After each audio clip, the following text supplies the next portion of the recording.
Dalam bahasa Arab, setidaknya ada 4-5 jenis teman. Dan Anda harus peka kapan istilah ini digunakan. Karena orang Arab saat bicara, ya orang-orang Arab fasih itu, ketika mereka memilih kata, diksinya akan sesuai dengan konteksnya. Ya. Kalau orang Arab sekarang barangkali pada umumnya agak menyampaikan bahasa-bahasa sifatnya masih umum dia. Tapi orang-orang Arab dulu itu sangat menjaga kosakata dia. Jadi apa yang mereka maksudkan ingin disampaikan, pilihan katanya akan sesuai dengan konteksnya. Muqtadal hal istilahnya. Ya. Misal kita turunkan satu,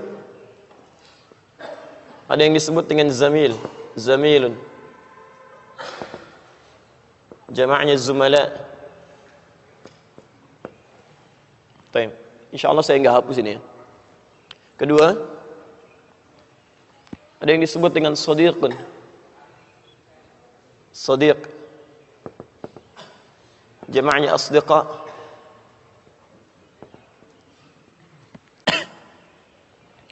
Ketiga, ada yang disebut dengan sahib. Sahib. Jama'nya ashab.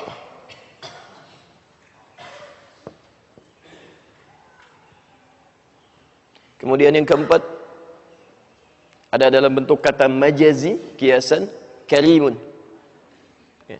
Kalau antum belajar sastra, ilmu balaghah, nanti ada salah satu bait syair di masa jahiliyah, karimun mata amdahuhu amdahuhu. Ya? Baik, ada karim. Jamaknya bisa karama. Kemudian yang terakhir bisa akhun atau ukhtun kalau perempuan, jamaknya ikhwatun, ikhwah. Kalau ini dipecah lagi ke sini menjadi ikhwan, ini jadi akhwat perempuan ya, akhwat. Ada 5 jenis teman yang setidaknya seringkali dimunculkan atau disebutkan dalam kosakata bahasa Arab dan praktek komunikasi mereka. Ini kita turunkan dulu, jadi nanti teman-teman kalau Anda ke Arab dipanggil dengan salah satu ini, kita bisa paham artinya. Jelas ya? Baik. Ya, kita mulai satu-satu. Bismillah. Zamil atau zumala, jamaknya zumala. Zamilun, ya, jamaknya zumala. Kalau disebutkan zamil, zamil artinya biasanya digunakan untuk menyebut teman secara umum ya, teman secara umum, walaupun asal katanya menunjuk pada teman yang menenangkan dan menyenangkan ya, teman yang menenangkan dan menyenangkan. Tenang, senang, membuat nyaman. Makanya kadang-kadang dalam bahasa Arab tidak hanya manusia, perangkat-perangkat kehidupan pun yang kadang membuat kita lebih tenang, lebih nyaman menggunakannya, itu orang Arab sering gunakan kata zamil sebagai kiasan. Ya, bahkan digunakan kemudian orangnya yang penggunanya. Ya, kalau zamil itu temannya, penggunanya disebut dengan muzammil. Muzammil. Makanya Rasulullah SAW ketika satu kali beliau kenakan selimut yang dengan itu terasa tenang dan nyaman menggunakannya. Kemudian saat akan turun ayat tentang salat malam itu, kalimatnya menggunakan kata muzammil. Quran surah 73 ayat yang pertama, posisi paling kanan di pertengahan. Lihat kalimatnya, ya ayyuhal muzammil, hei orang yang sedang menggunakan selimut sebagai temannya yang memberikan ketenangan dan kenyamanan dalam tidurnya. Qumil laila illa qalila, yo bangun, jangan terlalu nyaman kamu dalam kehidupan malam itu.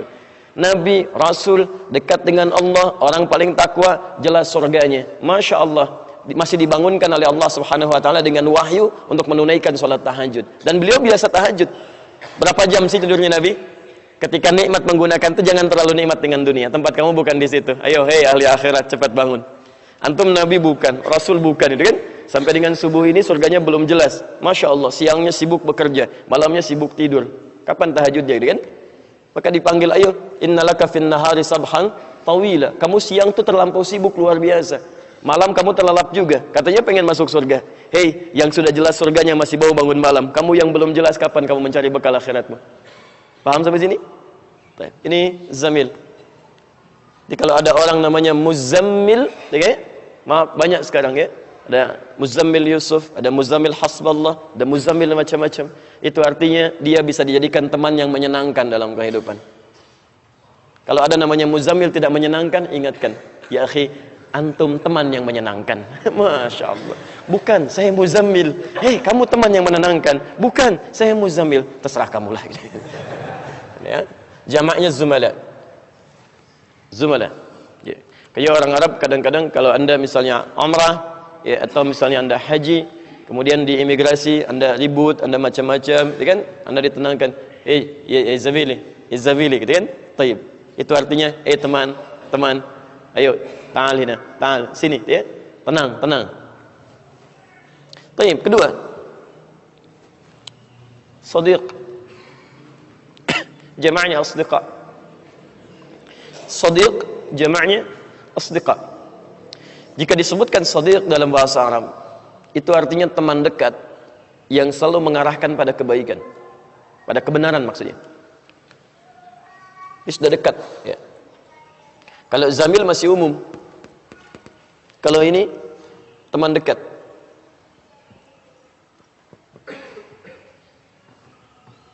Perhatikan bagaimana jelinya orang Arab menunjukkan sesuatu, ya, melekatkan makna di dalamnya untuk membedakan dengan makna yang lainnya. Tidak sekedar dekat, tapi juga dia membawa pada kebaikan, sesuatu yang benar, sesuatu yang benar.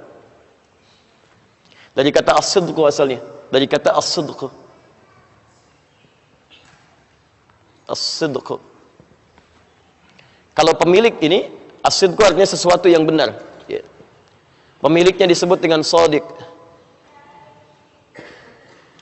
Fokus. Pemilik sifat benar, ya, yang selalu berjalan di tracknya. Dia nggak mau keluar dari sesuatu yang salah. Mohon maaf, dia kerja ikut aturan yang benar. Dia kemudian misalnya masuk satu komunitas mencari sesuatu yang benar. Ya, dia mau kenakan pakaian dengan benar. Dia keluar dari masjid mau pakai sendal dengan benar. Yang punya dia pakai, yang bukan dia tinggalkan. Tayyib. Ya, jika anda misalnya menemukan orang yang seperti ini, orang ini disebut dengan shadiq. Kalau anda berteman dengan orang itu, kemudian ada hubungan yang lekat dengan anda, sampai selalu anda diluruskan pada yang benar, itu namanya shadiq. Nih. Temannya disebut dengan shadiq. Shadiqun. Anda berjalan, kemudian bercanda, misalnya ngajak canda teman, ya. Candanya berlebihan yang tidak ada maknanya. Kata teman anda, jangan berlebihan. Ya, yang seperti nanti membawa pada hal yang tidak bagus. Shadiq. Anda diajak kepada tempat yang tidak baik, bisa yang Allah tidak suka, nggak usah ke sana lah. Ini nggak bagus, sini aja. Shadiq. Baik, ya? Tapi ini masih umum. Awas, hati-hati. Karena ukuran benar yang dimaksudkan dalam konteks ini adalah benar yang sesuai dengan aturan Allah Subhanahu wa taala. Jelas, ya? Kadang ada orang membawa kepada sesuatu yang benar tapi keluar dari aturan Allah Subhanahu wa taala. Ya, secara umum aturan dunia benar. Ya, dibenarkan secara hukum misalnya, tapi aturan Allah menyalahi itu. Ya, enggak diperkenankan, tidak boleh. Misal, ada aturan hukum mengatakan, misal saja, ya, misal. Yang paling gampang dalam bermuamalah, riba misalnya. Riba kan enggak boleh. Paling kecil misalnya tukar-tukar uang di jalan tuh. Kalau musim-musim hari raya, ya, musim-musim pasca Ramadan, kan ada yang nawar-nawarkan uang gitu. Yang recehan-recehan itu kan, tukar pak gitu kan. Secara umum kelihatan boleh. Ya, boleh Anda ambil secara umum gitu kan. Tapi secara hukum tidak. Jadi apa yang menurut Allah benar, itu yang diikuti walaupun manusia kadang-kadang tidak memahaminya. Apa yang dianggap manusia benar belum tentu menurut Allah benar, maka maaf kalau dua ini bersanding, tinggalkan pendapat manusia, ambil ketentuan Allah Subhanahu wa taala. Maka itu ukuran yang dimaksudkan dengan kata as-sidq. Pemiliknya disebut shadiq, temannya disebut dengan shadiq. Paham sampai sini? Baik. Nah, kalau dia kemudian alhamdulillah membela Anda dari sesuatu yang misalnya diragukan oleh banyak orang ragu kepada Anda. Ya, dengan kalimat-kalimat Anda, kebaikan-kebaikan Anda, dan dia membela Anda, meneguhkan kekuatan kepada Anda, maka berubah namanya dari shadiq menjadi siddiq. Siddiq. Karena itu sahabat Abu Bakar, ya, satu kali ketika orang-orang mulai ragu dengan Nabi Shallallahu Alaihi Wasallam karena diperalat oleh Abu Jahal setelah peristiwa Isra dan Mi'raj itu, Nabi naik ke Jabal Qubais. Jabal Qubais itu posisinya sekarang jadi istana raja di atasnya. Ada satu bukit yang di atasnya dibangun istana raja. Kalau Anda pergi ke Mekah, insya Allah yang belum berangkat, saya bermohon pada Allah mudah-mudahan diberikan kemudahan untuk sana, dan yang belum bisa mengulang gitu kan. Tayyib, nanti Anda misalnya dari Zamzam tuh, Zamzam Tower, dari Menara Zamzam, tinggal ke depan sedikit, lihat ke kanan, ya tidak jauh, cuma 5-10 meter, ada bukit sebelah kanan yang sudah ada bangunan yang megahnya, istana raja. Itu disebut Jabal Qubais. Jabal Qubais itu simbol kepemilikan, kekuasaan. Di siapa yang berkuasa dia akan naik ke atas itu. Termasuk Nabi SAW ketika turun kalimat Isra dan Mi'raj, Abu Jahal mengatakan, kamu naik ke situ, sampaikan ada berita begini kan, menunjukkan bahwa Allah menitipkan satu kalimat-kalimat, ya, ayat-ayat yang harus disampaikan, yang dengan itu menunjukkan bahwa kekuasaan akan beralih kepada orang-orang Islam. Ya, tapi ternyata tujuannya memperalat. Setelah naik ke atas, dia tertawa, ya, mengatakan bahwa nih lihat nih Muhammad sudah mulai mengarang-arang cerita. Aneh kan ajarannya? Dia katakan semalam cuman pergi dalam semalam, Masya Allah, dari Masjidil Haram ke Masjidil Aqsa di Palestina. Sedangkan kita ketahui, zaman dulu kan mohon maaf ya, pesawat gak ada, sepeda juga gak ada. Berapa jaraknya dari Masjidil Haram ke Masjidil Aqsa? Ya, dari Madinah ke Palestina saja, itu satu sehari 2 malam pakai bis tuh. Ya, belum kalau ke Mekah tambah 400 kilo lagi. Ya, Abu Jahal mengatakan, ini mustahil nih, Muhammad ya, dia penipu, pengarang, macam-macam dan sebagainya. Dikeluarkan kalimat itu. Dan orang mulai paham, seperti benar logikanya. Oh, hati-hati, satu kali kita akan dihadapkan pada kalimat orang-orang yang seakan benar menampilkan logika tapi bertentangan dengan ayat-ayat Al-Quran. Oh, hati-hati ya. Ada ayat-ayat yang meminta kita untuk memahami dengan iman, tidak sekedar dengan akal. Jadi kalau Anda belum bisa memahami dengan akal, beriman dulu. Setelah beriman, nanti hikmah datang untuk memahamkan akal Anda. Kalau Anda pahami dengan akal dulu, itu susah nanti. Nyangkutnya kelamaan. Ujung-ujungnya sebelum paham sudah meninggal duluan gitu kan. Itu yang repot tuh. Ya. Nah, kemudian kebanyakan orang ingkar, sedikit yang ragu. Lihat kalimatnya, kebanyakan orang ingkar, sedikit yang ragu. Maka tinggal satu orang lagi yang kalau dipastikan orang ini mengingkari, sudah selesai dakwah Islam, ya, yaitu Abu Bakar. Maka dikejarlah kemudian ke tempat pekerjaan beliau, di perkebunan beliau, dikejar, disampaikan, ya, dibawa kemudian ditarik, ya, dibawa ke Jabal Qubais. Lalu kata Abu Jahal kurang lebih bermakna, dengarlah apa yang disampaikan Muhammad SAW, kan? Tapi disampaikan oleh Nabi Muhammad. Ya, saya diisrakan, kemudian dimi'rajkan, dalam satu malam terjadi peristiwa begini dan begini, Masya Allah.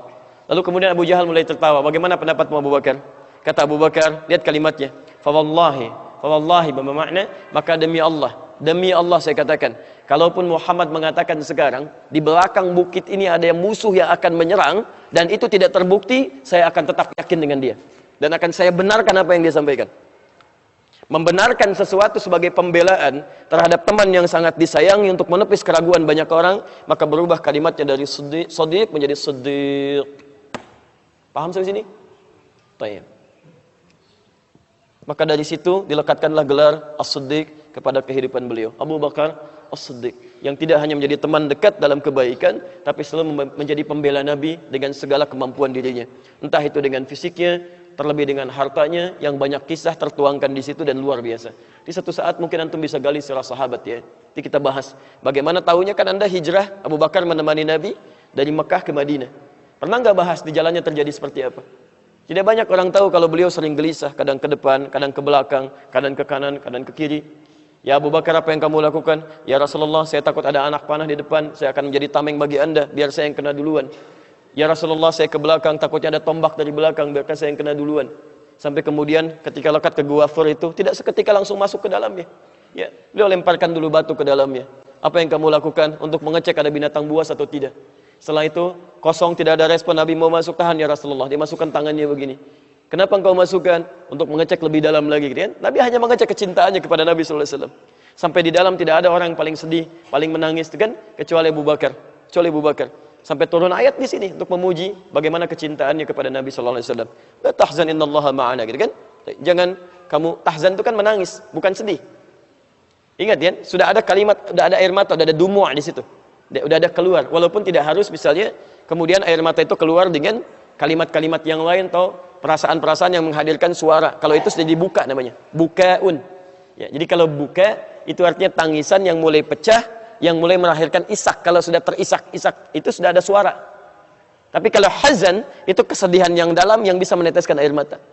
Jadi saking kalau nggak ada musuh tuh udah keluar tuh tangis itu kan. Cuman karena ada musuh dia jaga tuh. Ya saking dijaganya beliau tapi keluar air mata. Bagaimana kalau ini terjadi kan? Kenapa? Kalau sudah musuh melihat ke bawah, sudahlah selesai kita. Ya kan? Yang dikhawatirkan bukan dirinya, Rasulullah SAW. Ini as-siddiq. Itu lain waktu kita bahas lah ya. Kemudian selanjutnya sahib. Sahib. Jika disebutkan sahib, itu teman lekat. Kemana-mana sering ikut. Kalau shadiq belum tentu dekat, belum tentu lekat dengan Anda. Lekat itu maksudnya kemana-mana ikutin belum tentu gitu kan. Ada yang seperti itu, ada yang tidak. Yang penting ketika Anda ada dalam kesulitan, dia coba bantu untuk menunjukkan pada kebenaran. Tapi yang ini sering ikut kemana aja nih. Sahib. Dari kata sahibayashab. Sahibayashab, ya? Sesuatu yang selalu mengiringi. Taib. Jamaknya disebut dengan ashab. Kalau disebutkan sahib, ini artinya teman dekat yang sering mengiringi, setia, ya? Teman dekat yang setia mengiringi, mengikuti. Kenapa sayang? Tidak boleh ada yang menangis. Belum punya teman itu ya, coba cari temannya mana itu. Lihat sini, teman dekat yang setia mengikuti. Tapi ini masih umum. Kadang bisa bermakna baik, kadang bisa netral atau bahkan buruk. Netral atau bahkan buruk. Ada yang sifatnya baik, kemana-mana diikutin, diberikan nasihat, tunjukkan pada yang baik-baik, gitu kan? Tapi tidak sedikit juga. Yuk ikut yuk, kemana? Ikut. Masya Allah traktiran ikut, makan-makan ikut, gitu kan? Jalan-jalan ikut, Masya Allah maksiat juga ikut, ya? Ini yang jadi masalah nih. Ada yang begitu, ada sahib ini. Kita ambil contoh di Quran aja misalnya kan? Quran surah ke-18 Al-Kahf. Ayat 32 sampai ayat ke-40. Dari posisi paling kanan di pertengahan agak ke bawah sedikit sampai yang paling kiri ke atas sampai dengan ke tengah lagi. Kalau Anda buka ayat 34-nya, 32 ini kisahnya sampai ayat ke-40. Ada dua orang diberikan contoh oleh Allah Subhanahu wa taala, ya. Dua orang laki-laki yang melakukan pertemanan sampai akrab luar biasa, ya. Wadrib lahum mathalan rajulaini ja'alna li ahadihima jannataini. Dan kami tampilkan contoh kehidupan persahabatan tentang dua orang. Yang satu di antara keduanya kami berikan harta yang sangat banyak. Masya Allah. Diberikan kebun-kebun yang luas, yang indah, yang rindang. Apa yang terjadi? Di ayat 34-nya. Kemudian dia berkata kepada temannya. Faqala li sahibihi, dia berkata kepada temannya. Lihat, ana aktsaru minka malan, ya wa azzu nafara. Lihat nih harta saya. Lumayan nih banyak daripada kamu. Kamu kapan kayaknya seperti ini? Jadi ada teman dekat, yang satu biasa-biasa saja, yang kedua kaya. Saya sudah mencapai ini nih, kita temenan dari dulu. Dari mulai SD, misal kalau bahasa kita gitu kan. Kemudian naik ke atas, saya sudah mencapai level ini hartanya nih. Ya, posisi saya juga cukup tinggi. A'azzun nafara itu termasuk yang ditinggikan, punya kedudukan. Kamu masih begini aja, kapan naik levelnya? Jelas ya? Taib, dia katakan apa? Faqala li sahibihi, menggunakan kata sahib ini. Ya, jadi Al-Quran ingin melekatkan sebuah pesan bahwa ada dua teman dekat yang sangat lekat, dari dulu sudah dekat, yang satu sudah mencapai kemakmuran dunia, yang satu hidup bersahaja. Ya. Cuman sayang, dunia yang didapatkan ini ternyata menjadikan dia sedikit berpikir lebih jumawa. Kalau Anda teruskan ke ayat 35-nya, 36-nya, posisi paling kiri sebelah atas itu kan sampai turun. Ya, wa dakhala jannatahu wa zalimun li nafsi. Kemudian dia mulai pamerkan kebunnya sampai dia berbuat zalim pada dirinya, mulai sombong. Ya, nih punya saya nih, ini anggur ya, anggur. Padahal tiap hari juga mungkin lihat anggur ya. Taib nih, lihat nih yang paling enak nih yang begini dan sebagainya. Ada yang begitu. Ingat ya, ingat betul pesan ini ya. Ini kaidah dalam tafsir Al-Quran. Jika Anda temukan satu kisah di Quran, tidak disebutkan siapa namanya, kapan kejadiannya, masih umum, artinya di masa depan pun akan terjadi yang seperti itu. Anda akan temukan mungkin teman dekat, mungkin teman SD Anda, teman SMP Anda, sudah dewasa gitu kan, Masya Allah, sudah sama-sama beraktivitas ketemu lagi, atau bahkan ikut Anda terus ya, kadang-kadang dia jadi bosnya, Anda jadi ikut-ikutnya. Ada sifatnya yang kadang ingin pamer, ingin tunjukkan kepada Anda, gitu kan. Assalamualaikum, bro, kita janjian ya, saya kan, di mana? Di sini. Datang dia tuh, tiba-tiba bawa misalnya, Masya Allah, padahal janjiannya cuma deket aja, mau olahraga kagak sibuk, tapi bawa Ferrari misalnya, gitu kan. Datang, begitu masuk, Masya Allah, akhi, ini bukan akhi, ini Ferrari, ya, Masya Allah, cuma ingin nunjukkan misalnya kan, ingin nunjukkan macam-macam, itu pasti ada, pasti itu, Anda harus yakini, kalau Quran isyaratkan begitu akan terjadi. Akan ada orang-orang yang bersahabat, satu punya kemapanan yang mungkin dia bisa bersikap angkuh dalam kehidupan. Tapi perhatikan, apa yang terjadi ketika itu kemudian muncul dalam persahabatan ini. Teruskan ayatnya. Teruskan ayatnya. Dari mulai ayat ke 36, 37-nya, 38-nya, 39-nya, sampai ayat 40-nya. Bahkan ayat 38-nya, lihat-lihat kalimatnya. Qala lahu sahibu. Ketika temannya yang punya dunia itu mulai angkuh, maka teman akrabnya ini mulai mengingatkan. Mulai mengingatkan. Lihat kalimatnya. Dia ingatkan. Bagaimana cara mengingatkannya? Itu indah sekali. Dia mengingatkan kawannya supaya lebih mengembalikan semua itu kepada Allah Subhanahu wa ta'ala. Akafarta billadhi khalaqaka. Qala lahu sahibuhu akafarta billadhi khalaqaka min turabin.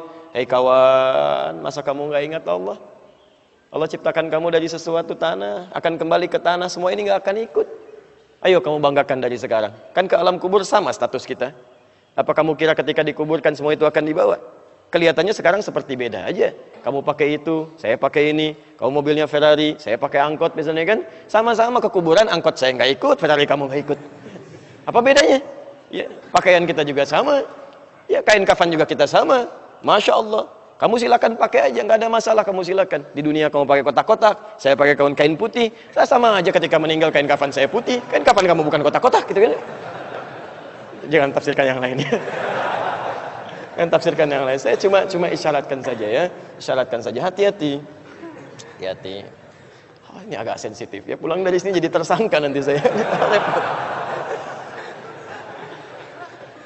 Kita cuma kasih contoh, bukan yang lain-lain ya. Karena sekarang ada orang-orang yang kadang-kadang suka rumit memahami urusan. Padahal ya, isyarat Quran dan Sunnah itu mudah gitu kan. Tapi dia persulit. Dia persulit kan. Wah ini Islam kita itu, Islam Indonesia, Islam khas, Masya Allah. Khas, sampai dimunculkan ini jangan, misalnya tarahin jangan ke Arab-Araban pakai yang menggunakan misalnya pakaian kita itu gak ada masalah sih. Ya budaya Arab ya gak harus kita pakai, silahkan aja itu umum kok, silahkan. Tapi kalau ayat-ayat Quran, hadis ingin jadikan kepribadian, masa dilarang? Itu kan tuntunan gitu kan. Jangan Anda katakan misalnya, oh ini Islam Indonesia khas, pakaiannya pakai sarung gitu kan, atasnya pakai batik, ininya pakai belangkon, silakan gak ada masalah gitu kan. Itu gak ada masalah, tapi jangan dibawa ke nuansa syariat. Nanti besok-besok Anda katakan, wah Islam Indonesia, Islamnya Arab makannya kurma, Masya Allah, sunnahnya kurma, silakan aja gak ada masalah. Islam Indonesia jengkol misalnya kan, silakan aja. Jangan dibatasi begitu. Nanti besok Islam Arab pakai kain kafan putih, Islam Indonesia pakai batik, gitu kan agak aneh juga. Baik. Jelas sampai sini ya? Jadi jangan berlebihan lah di situ, jangan berlebihan. Dan kita doakan jangan mencela. Kalau ada orang yang keliru, ya mungkin sedikit ilmunya, jangan kemudian dicela. Kasihan kalau terlampau banyak dicela dan Anda pindahkan pahala Anda kepada yang bersangkutan. Anda doakan. Anda doakan, kemudian berikan ilmu dan bermohon bukan cuma orang itu, bermohon pada orang-orang di sekitarnya yang memiliki keilmuan untuk digerakkan oleh Allah, dilembutkan hatinya untuk memberikan kedalaman-kedalaman. Paham sampai sini? Baik. Saya tidak suka dengan hal-hal yang tidak baik ya. Kalau ada yang baik kita hadirkan yang baik, yang tidak baik kita tinggalkan. Jelas ya? Baik. Teruskan. Ini jamaahnya jadi ashab. Orang yang baik nanti mendapatkan teman-teman baik, bahkan nanti surga pun disebut dengan sahib jamaahnya ashab. Ulaika ashabul jannah. Mereka itu ada yang temannya surga. Kalau sudah temannya surga, dia lekat, gak akan dipisahkan. Tapi ingat, ada juga yang disebut dengan ulaika ashabun nari hum fiha khalidun. Ada orang yang temannya neraka. Kalau sudah jadi teman menggunakan kalimat sahib jamaahnya ashab, itu artinya jangan harap bisa berpisah. Kalau di Quran sudah ada kalimat ulaika ashabun nar, bukan cuman masuk tapi jadi ashab, itu artinya neraka nggak pengen berpisah dengan dia. Begitu dia mau lari, mau kemana? Sini, kita kan temenan. Ya, tapi begitu mau lari diambil lagi. Kan ada yang begitu, ada yang berusaha lari. Bahkan nanti ada yang nerakanya spesial. Orang yang terlalu sibuk dengan urusan dunia, lupa ibadah, gitu kan? Suka celah orang, kadang-kadang istrinya juga sibuk gosip. Itu spesial nerakanya. Hutamah itu, hutamah. Wailul likulli humazatin lumazah, alladzi jama'a malahu wa'addada. Celaka bagi para pengumpat. Tayyib. Siapa yang dimaksudkan di situ? Lihat kalimatnya, pengumpat, pencela, disebutkan sifatnya. Alladzi, satu. Kalau alladzi itu pasti menunjuk pada laki-laki. Ya, umumnya laki-laki. Alladzi jama'a malahu wa'addada. Yang prianya sibuk mengumpulkan harta. Terus kumpulin lagi. Ya. Yahsabu anna malahu akhlada. Kan? Dia mengira bahwa harta yang dia kumpulkan bisa mengekalkan dia. Awas, hati-hati. Tapi yang paling menarik, ketika menyebutkan humazah lumazah, disebutkan sifatnya menggunakan ta marbutah. Tak. Jadi suaminya sibuk mencari harta diperbanyak, yang tak marbutah umumnya menunjukkan perempuan. Menunjukkan perempuan. Hati-hati. Hati-hati ya. Dan sifatnya humazah lumazah. Itu bukan umpatan biasa. Kadang-kadang kalimat humazah lumazah itu umpatan-umpatan yang tidak disadari. Kayak ngobrolin orang, kan? Bicarakan keburukan orang, kekurangan orang, gosip. Tayyib, jadi suaminya sibuk mengumpulkan harta, istrinya sibuk kumpul-kumpul. Kalau ada yang menggunakan tak di ujungnya, itu menunjuk pada perempuan umumnya. Ya, sifat pada perempuan yang melekat dominan. Muslim laki-laki tambah tak di ujungnya, jadi muslimah perempuan. Mukmin laki-laki perempuannya mukminah. Muhsin laki-laki perempuannya muhsinah. Soim laki-laki perempuannya tuh, ketemu ya. Jadi humazah lumazah. Tayyib, lihat kalimatnya. Kalla la yumbazanna fil khatamah. La yumbazanna fil khatamah. Hati-hati. Sekali-kali jangan kerjakan itu. Kalau kalla itu jangan diartikan sekali-kali tidak ya. Sekali-kali tidak itu kurang tegas kalimatnya. Sekali-kali jangan kerjakan itu. Jangan lakukan. Hati-hati. Kalau ada orang sibuk dengan dunianya, Anda sibuk kerja lagi, berangkat gelap, pulang gelap, ibadah tertunda. Burung aja yang nggak dihisab, berangkatnya pagi, pulangnya sore. Paling telat sore, Pak. Dapat rezekinya. Ada untuk anak-anaknya, keluarganya, berangkat pagi, paling telat sore, dapat dia, dan tiap hari enjoy aja. Nah, terbang sini, terbang sambil tasbih juga, terbangnya sambil tasbih. Burung nggak dihisab, berangkat tasbih, memuji Allah, berangkat pagi, pulang sore, cukup rezekinya. Antum yang dihisab, berangkat gelap, pulang gelap, belum tentu bertasbih, pulang ngomel-ngomel, berangkat kuku lutus, gitu kan? Masya Allah, pengen surga kan repot tuh. Dan belum cukup aja, mau nyari sebanyak apa sih? Toh meninggal nggak dibawa juga, gitu kan? Jadi hati-hati. Ini sahib pilihannya bisa surga, bisa neraka. Hutamah ini tidak biasa itu. Narullahil muqadah allati tatali'u 'alal afidah. Itu neraka yang membakar dari ujung kaki sampai ke otak bagian dalam. Tum tahu cara bakarnya? Kita ke ujungnya dulu ya, ke ujung ayatnya. Fi amadim mumaddadah. Jadi kalau yang tadi ini, yang sahib yang ini, itu dia ada yang lari diambil, haus diberi minum, minumannya dari hamim. Hamim itu campuran tembaga yang dipanaskan. Ada yang dari darah, ada yang dari nanah, macam-macam. Ya, tayyib. Kalau mau makan dari duri-durian, la yusminu wa la yughni min ju'. Enggak menghilangkan lapar, tidak juga menambah kemudian kekenyangan. Itu masih bisa bergerak tuh. Ini enggak. Fi amadim mumaddadah, yang ini diikat begini, di tiang. Dan cara dibakarnya dilas dari ujung kaki, terus. Tapi kalau belum matang sampai ke dalam, misal jempol dulu, belum matang sampai ke dalam, nggak akan naik ke atas tuh. Jadi begitu sudah matang, dalamnya hancur, naik ke atas, ini sembuh lagi terus sampai ke otak. Ke otak ya. Tattali'u 'alal afidah. Ya, kalau bahasa kitanya begini, ini isi otak kamu apa sih saat di dunia? Yang dipikirin dunia lagi, kumpulin sampai lupa dengan akhirat. Salat gak dikerjakan, orang lain ngejar salat sunnah malam-malam, sampai dengan malamnya kamu yang fardu aja diabaikan demi mengejar dunia. Apa isi otak kamu? Yuk kita angetin tuh ke dalam terus. Bakar sampai habis. Ini. Tapi Anda mesti hati-hati. Karena penghuni neraka ini sudah diintai saat di dunia kalau dia nggak mau bertobat. Innaha 'alaihim musadah. Diintai, dilihat nih. Kamu teman saya nih, siap-siap ya. Kalau nggak taubat tuh, begitu sampai ke sana sudah nggak akan dibiarkan. Hei teman, sini, saking dekatnya dengan saya jangan pergi, saya ikat ya. Baik. Ini poinnya. Karim.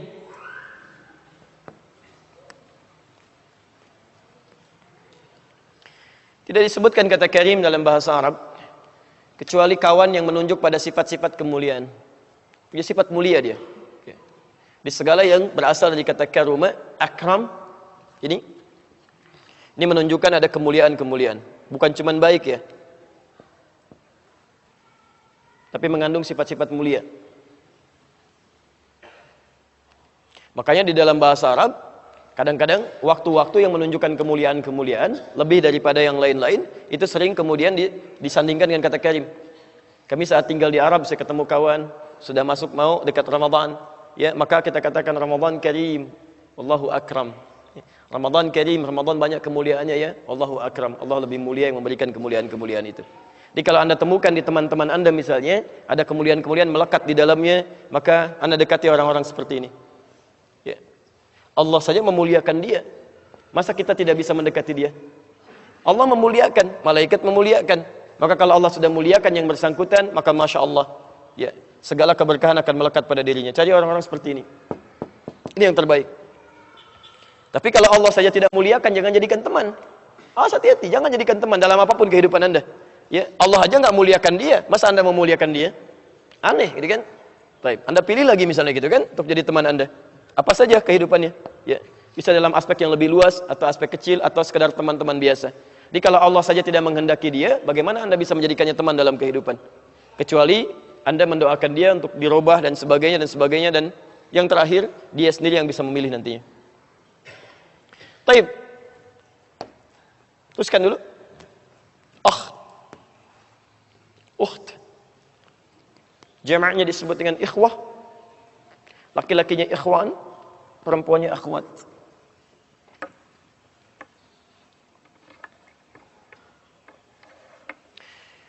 Kalau disebutkan kata al-akh untuk laki-laki, kemudian ukht untuk perempuan, itu tidak hanya sekedar teman, tapi teman yang dilukiskan memiliki nilai persaudaraan seperti saudara kandung seayah. Karena dari kata akh itu asal dari kata al-ukhwah. Ukhwah itu artinya persaudaraan yang berasal dari ayah yang sama asalnya. Ya, tayyib. Kita ayahnya sama atau beda? Halo? Masya Allah ya. Ayah antum dengan ayah saya sama tidak? Tayyib, kita ayahnya sama tidak? Beda. Kalau ayah moyang kita sama tidak? Itu baru kita bersepakat di situ kan? Baik, ayah kita sama tidak? Tidak. Ayah moyang kita sama. Siapa ayah moyang kita? Adam. Tahu dari mana? Taib ya, sudah ada itu sudah kita jelaskan dulu ya. Supaya nggak terlampau lama. Taib, ayah moyang kita Nabi Adam alaihissalam. Turun ke bawah, makanya kita disebut Bani Adam. Disebutkan 7 kali dalam Al-Quran. Ya Bani Adam, Ya Bani Adam, Ya Bani Adam. Al-Quran surah 7 ayat 31 itu. Ya Bani Adam khudhu zinatakum inda kulli masjid. Ya Bani Adam la yaftinnakumus syaitan. Ya Bani Adam, anak cucunya Adam. Karena itulah kemudian ketika orang-orang mulai banyak keturunan Adam saling berselisih, ada yang saling melukai,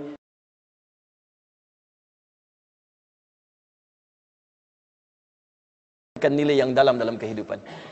Kenapa kamu saling menyakiti? Kenapa kalian saling terpecah belah?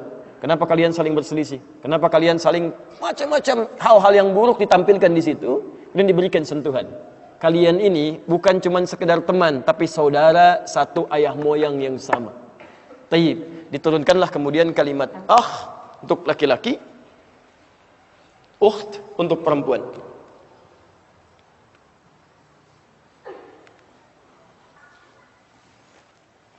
Kalau Anda ingin jadikan misalnya teman saya, saudara saya atau saudari saya, ingat kalau disebutkan konsekuensinya bukan cuma jadi teman, tapi Anda perhatikan orang itu seperti Anda perhatikan saudara seayah Anda. Itu dalam bahasa Arab disebut demikian. Jadi kalau Anda misalnya panggil teman Anda, ya ya, tidak dengan kata sahib, ya sadiq, ya, tapi di Arab manggil Anda ya atau ya akhi misalnya kan? Tayyib, maka itu artinya dia memberikan perhatian kepada Anda seperti dia berikan perhatian kepada saudara sebapanya. Paham ya? Jadi kalau Anda punya adik sebapa langsung misalnya kan, Anda berikan perhatian, Anda berikan nasi, bahkan Anda lapar, dia lapar, Anda berikan terhadap dia dulu misalnya. Kemudian ada kalimat ini Anda munculkan, maka sifat-sifat itu Anda hadirkan dalam kehidupan. Paham? Kalau laki-laki dipanggil kalau menunjuk kepada kita, saya misalnya, maka tambah i di ujungnya. Ya, cepat ya. Ditambah ya di ujungnya, jadi akhi misalnya, akhi, saudara saya, teman saya. Ketika Anda panggil ya akhi, teman saudara saya. Itu artinya Anda siap memberikan perhatian kepada dia seperti Anda memperhatikan saudara sekandung Anda. Paham sampai sini? Tapi perempuannya misalnya ukht ditambah ya di ujungnya jadi ukhti, kan? Saudari saya. Seperti saya perhatikan adik sebapak saya. Jelas ya? Jadi kalau Anda ingin jadikan kepemilikan dekat dengan Anda, tinggal tambah i di ujungnya. Kolam, pulpen, spidol. Spidol saya tinggal tambah i. Kolami. Bait, rumah. Rumah saya. Baiti, gampang kan? Buku, kitab. Buku saya. Kitabi. Selesai. Mudah ya. Gampang kan bahasa Arab? Baik. Teras, halaman depan. Halaman depan saya. Itu ngarang ya. Itu ngarang. Itu nggak ada. Kalau Anda jamakan laki-laki, jamaknya ikhwan. Ikhwan ini. Ikhwan itu banyakan. Ya, awas hati-hati, ikhwan itu banyakan. Kalau seorang Ustadz, saya seorang ikhwan. Bukan, ikhwan itu banyak. Baik ya. Kalau antum seorang akhwat, itu perempuan. Ustadz, saya seorang akhwat. Bukan, enti banyak gitu kan. Baik. Ini laki-laki, ini perempuan. Kalau Anda ingin satukan, yang ingin Anda satukan, maka berubah kalimatnya jadi ikhwatun, ikhwah, pakai ta marbutah. Ikhwah. Saya sering dengar kalimat ikhwan akhwat, seperti bisa Anda singkat ikhwah. Selesai gitu kan? Ikhwah sekalian. Itu selesai. Kalau ikhwah itu sudah mencakup laki-laki dan perempuan. Kalau Anda ingin khususkan laki-laki, sebut ikhwan. Kalau Anda ingin sebutkan perempuan khusus, sebut akhwat. Nggak ada masalah Anda sebutkan ikhwan dengan akhwat, itu nggak ada masalah. Kalau ingin disingkat jadi apa? Ikhwatun. Tapi kalau Anda menemukan kalimat ikhwan di dalam Quran ataupun di dalam hadis, maka kalimat itu tidak hanya ditujukan untuk laki-laki, tapi mencakup juga untuk perempuan. Karena asal kata mudzakkar itu sifatnya umum kalimatnya selama belum dikhususkan dalam bentuk perempuan. Jelas? Baik.